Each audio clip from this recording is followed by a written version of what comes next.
नमस्कार.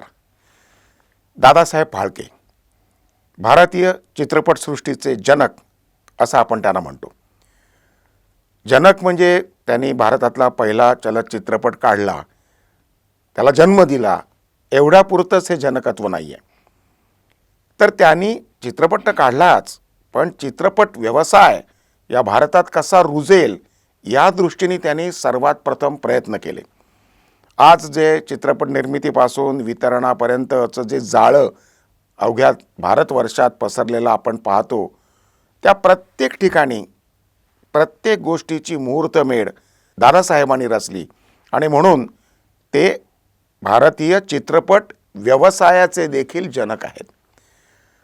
अशा दादासाहेब फाळके यांच्याविषयी माहिती अनेक पुस्तकातून उपलब्ध आहेच, त्यांच्याविषयी ठिकठिकाणी लिहिलंही गेलं आहे. पण अशी जी मोठी माणसं असतात ना, त्यांच्या कर्तृत्वाला, त्यांच्या स्मृतींना कायम उजाळा देणं, कायम त्या पुढच्या पिढीसमोर आणणं ही काळाची गरज असते. आणि म्हणूनच आज आपण चंद्रशेखर पुसाळकर यांना या कार्यक्रमामध्ये आमंत्रित केलं आहे, कारण ते दादासाहेब फाळके यांचे नातू आहेत.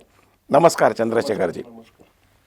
दादासाहेबांच्या कनिष्ठ कन्या मालतीताई म्हणजे लग्नानंतरच्या वृंदा पुसाळकर यांचे ते चिरंजीव. त्यांची आज 75 झालेली आहे. पण दादासाहेबांच्या विषयीच्या अनेक गोष्टी त्यांनी अतिशय विलक्षण ममतेनं त्यांनी आणि त्यांच्या पत्नीने जतन करून ठेवल्यात. आणि त्यांच्याकडे त्यांच्या आईने सांगितलेल्या दादासाहेबांच्या विषयी अनेक कथा, अनेक गोष्टी त्यांना माहिती आहेत आणि त्या जाणून घेण्यासाठीच आपण आज त्यांना इथे आमंत्रित केलं आहे. चंद्रशेखरजी, दादासाहेबांसारखा एखादा महान कलाकार घडतो तेव्हा साहजिकच रसिकांना उत्सुकता असते की नेमकं काय होतं त्यांचं बालपण, कशी होती त्यावेळची परिस्थिती, असं नेमकं काय बालवयात त्यांच्यावर संस्कार झाले की त्यातून त्यांना पुढे असलं काहीतरी विलक्षण काम करण्याची प्रेरणा मिळाली. या दृष्टीनं दादासाहेबांच्या बालपणाविषयी काय सांगाल? खूप सांगण्यासारखं आहे. दादासाहेब फाळके यांचं खरं आडनाव भट होतं, धुंडीराज गोविंद भट. हे फारच थोडं लोकांना माहिती आहे. आणि त्याच्या मागची एक आपण म्हणतो कहाणी फार इंटरेस्टिंग आहे की त्यांचे पूर्वज दादासाहेबांचे हे पेशव्यांना केळीच्या पानाचे फाळके करून जेवणावळीसाठी पाठवत आणि त्यामुळे त्यांचं आडनाव फाळके. तर एक आपण म्हणतो की ऑक्युपेशनल सरनेम आहे फाळके, पण ते फाळके म्हणूनच ते कंटिन्यू राहिलं. आज मला वाटतं बरेच लोकांना नव्याने कळेल की त्यांचं आडनाव धुंडीराज गोविंद भट. पण हे भट म्हणजे मूळ कुठले, म्हणजे त्यावेळी भट म्हणजे ॲक्च्युली हे कोकणातले आणि त्र्यंबकेश्वरलाच त्यांचं दादांचं किंवा त्यांची फॅमिली त्र्यंबकेश्वरची, नाशिकपासून 25 किलोमीटर तिथे त्यांचा जन्म. काय माहिती एवढ्या छोट्या गावातून ह्या जन्मलेला मुलगा एवढी क्रांती करेल पुढे, हे कोणाला स्वप्नातही वाटले नाही की आपण म्हणतो की एक इंडस्ट्री उभी करेल. आणि दादासाहेबांचं बालपण म्हटलंच तर एकंदर त्यांचे वडील एकतर मुख्य पुजारी होते त्र्यंबकेश्वर मंदिराचे आणि शिवाय ते संस्कृत पंडित होते. त्यांची ख्याती खूप ठिकाणी पसरलेली होती. पण तो पोटा पाण्याचा व्यवसाय म्हणून ते भिक्षुकी करत आणि ती भिक्षुकी करताना मदतनीस दादांना ते घेत असत. त्यामुळे लहानपणापासूनच दादांचं एकंदर धार्मिक वातावरण त्यांचं आपण पालनपोषण झालं. त्यांचं शिक्षण वेदपाठ शाळेत झालं. दादांना अनेक आपण म्हणतो पूजा अर्चा मंत्र दादांना माहिती पडले होते, मुखोद्गत होते, अगदी मुखोद्गत होते. आणि हे त्याचाच एक फायदा पुढे झाला एकदा की त्यांची मोठी मुलगी मंदाकिनी हिचा विवाह होता आणि तेव्हा गुरुजी होते जे ते मंत्र म्हणण्यामध्ये काहीच चुकले. शेवटी दादांनी त्याचा कान धरला.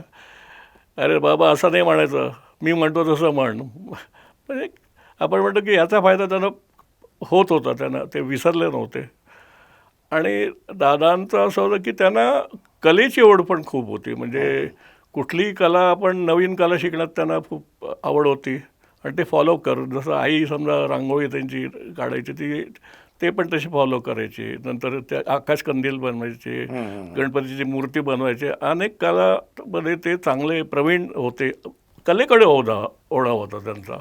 पण मग ह्या कलेकडे जो त्यांचा ओढा होता त्याच्यावरती मग एक औपचारिक शिक्षण म्हणा कलेचं किंवा त्या दृष्टीने पुढे त्यांच्या कला मनाची मशागत कशी झाली? तर दादासाहेब 12 वर्षी सगळी फॅमिली ही मुंबईला येते, कारण त्यांचे विल्सन कॉलेजने दादासाहेबांच्या वडिलांना दाजी शास्त्रींना संस्कृत शिकवायला बोलवलं म्हणून, आणि काही महिने ते संस्कृत शिकवतात. परंतु अशी एक घटना घडते की त्यामुळे ते आपल्या पदाचा राजीनामा देऊन परत त्र्यंबकेश्वरला भिक्षुकी करायला जातात. परंतु दादासाहेब तिकडेच रमतात आणि पुढे एकंदर ते त्यांना वेळ असतो ते पेंटिंग्सवर बघा एक्झिबिशनवर जात असत आणि त्यांना राजा रविवर्माचे यांनी ते खूप प्रभावित ते होत असत. एक गुरुतुल्यच ते त्यांना मानत असत. कारण पुढे जेव्हा आपण म्हणतो की त्यांनी चित्रपट तेव्हा त्यांनी काढले पुढे आयुष्यात, तेव्हा ती प्रिंट असायची आपण साड्यांची, त्याच्यावर राजा रविवर्माचे असे कॅटेगरीचंच त्यांचं ते पेंटिंग असायचं. आणि नशिबाने त्यांना पुढे लोणावळ्यामध्ये जेव्हा प्रिंटिंग प्रेसचं काम ते बघत होते तेव्हा त्यांना राजा रविवर्मा प्रेसचंच एक फोटोलिथो ट्रान्सफरचंच काम आलं. तर असं एक ते धन्य झालं त्या दृष्टीने. आणि शिवाय म्हणजे पुढे दादासाहेबांना मग महाराष्ट्र हायस्कूलमध्ये घातलं गेलं आणि सुरुवातीला मुलं त्यांना आता त्यांचं नाव धोंडीराज असलं धोंडीराज कोण म्हणते, धोंडी धोंडा काही म्हणायची. आणि मग दादासाहेब चिडले, ते म्हणाले की आजपासूनच मला सगळ्यांनी दादा म्हणायचं. आणि दादाचे दादासाहेब पुढे झालेत सगळ्यांनाच माहिती आहे.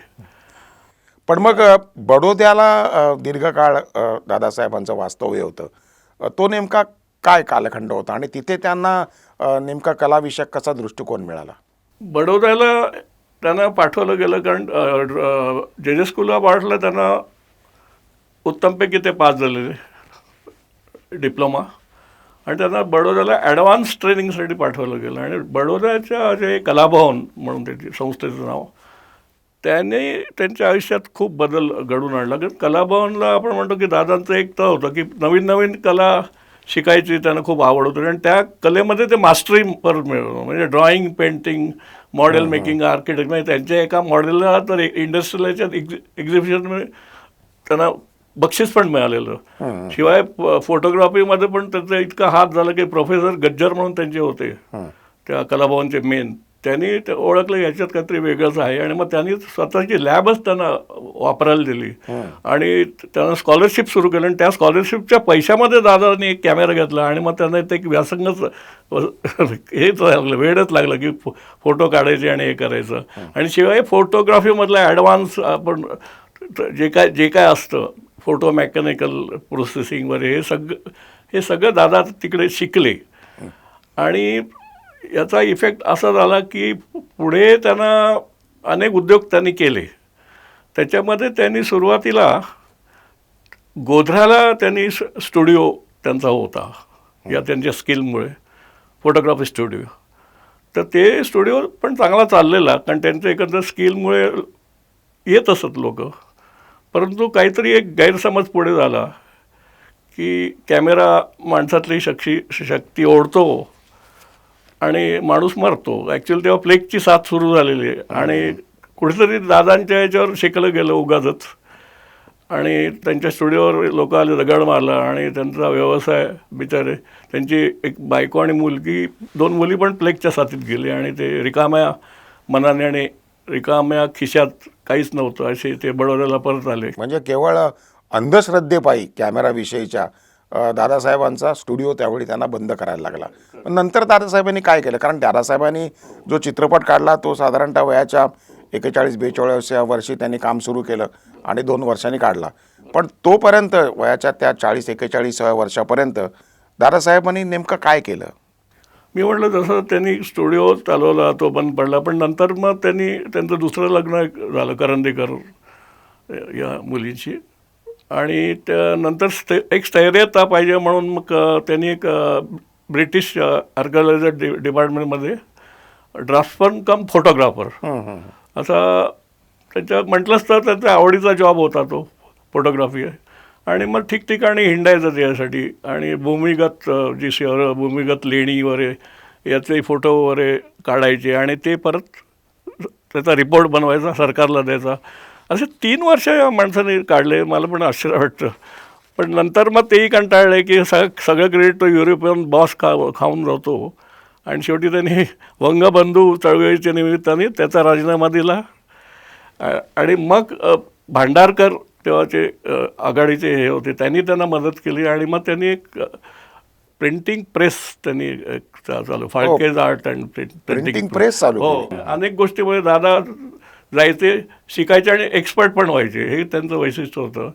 आणि याच्यामुळे त्यांनी प्रेस तो सुरुवातीला लोणावळाच्या जवळ मळवली म्हणून आहे, तिकडे त्यांनी तो चालू केला, फाळकेज आर्ट अँड प्रिंटिंग प्रेस. आणि ते ब्लॉक मेकिंगवर बरीच चांगली कामं करायची. आणि जसं राजा रविवर्माचं आपण फोटो लिटो ट्रान्सफरचं पण त्यांच्याकडे काम होतं. शिवाय असं पण होतं की ते स्वातंत्र्य वीरांचे गुप्तपणे ते ब्लॉक्स वगैरे पण बनवायचे. आणि त्यामुळे त्यांचं माझे वडील, त्यांचे जावई म्हणजे माझे वडील म्हणायचे की त्यांचं नाव त्यांनी सचिवालयात त्या ब्लॅकलिस्टमध्ये बघितलेलं. तर पण एक आहे की ते काही घाबरायचे नाही कोणाला. पण पुढे व्यवसाय वाढीच्या दृष्टीने मळवली म्हणजे हा ऑड पडायला लागलं. आणि मग व्यवसाय कसा वाढणार. मग मावजी सेठ तिकडे, त्यांनी पण एकंदर दादांची कीर्ती त्यांनी ऐकलेली असते प्रिंटिंगच्या ह्याच्यात. मग मावजी सेठ ऑफर देतात की तुम्ही मुंबईला या, मग आपण पार्टनरशिपमध्ये लक्ष्मी आर्ट प्रिंटिंग, फक्त नाव बदलेल. मग त्याप्रमाणे दादा मुंबईला येतात आणि त्यांना कलर प्रिंटिंग आणि त्याची मशिनरी आणण्यासाठी 1909ला जर्मनीला पाठवलं जातं दादांना.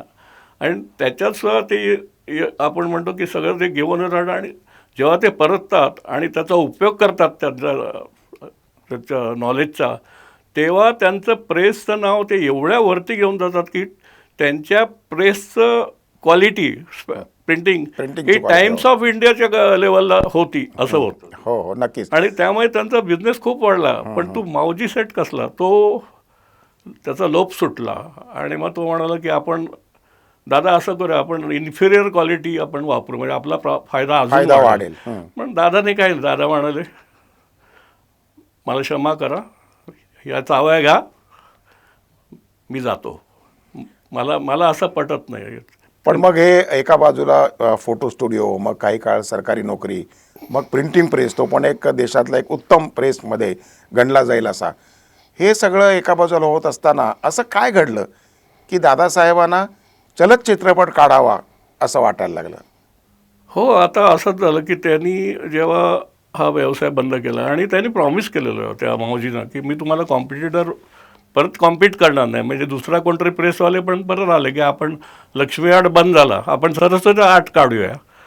पण दादांनी सांगितलं, मी त्या माणसाला प्रॉमिस केलं की मी परत या धंद्यामध्ये येणार नाही. दादांचे नातेवाईक पण जे होते म्हणजे अनेक जवळचे, ते फार दादांवर भडकतात की काय एवढा चांगला व्यवसाय त्यांनी सोडला. आणि ते अक्षरशः ते म्हणाले काय म्हणजे काय तुला पाहिजे, काय का सोडलं. पण त्यांच्याकडे उत्तर नव्हतं. कारण दादा म्हणाले की मी असं अर्धवट काम नाही करू शकत.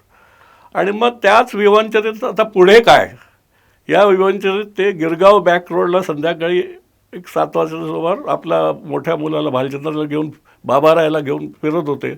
तेवढ्यात त्यांना तिथे इंडो अमेरिका एक्झिबिशनमध्ये तिथे एक लाईट्स दिसले, बँड दिसला. आणि मग बाबा म्हणाला की आपण बघूया का ते. मग ते काय त्यांनी तिकीट काढलं आणि आतमध्ये जाऊन त्यांनी अक्षरशः दोघेही, म्हणजे तो मुलगा पण पागल झाला. आणि दादा आणि बाबाराय घर गेल्यावर त्यांनी आईला सांगितलं की आज आम्ही ना हल्दी चित्र बघितली. तर काकी तिला म्हणायची, काकीचा विश्वासच बसत नव्हता काय. मग दुसऱ्या दिवशी दादा काकीला पण घेऊन जातात आणि तो चित्रपट असतो life of Jesus Christ. Life of Jesus Christ हा परदेशी चित्रपट पाहून दादासाहेबांना काय वाटलं, त्यातून त्यांना स्वदेशी चित्रपट निर्मितीची प्रेरणा कशी मिळाली, याविषयी जाणून घेऊया ध्येयव्रती दादासाहेब फाळके या यूट्यूब मालिकेच्या पुढच्या भागात.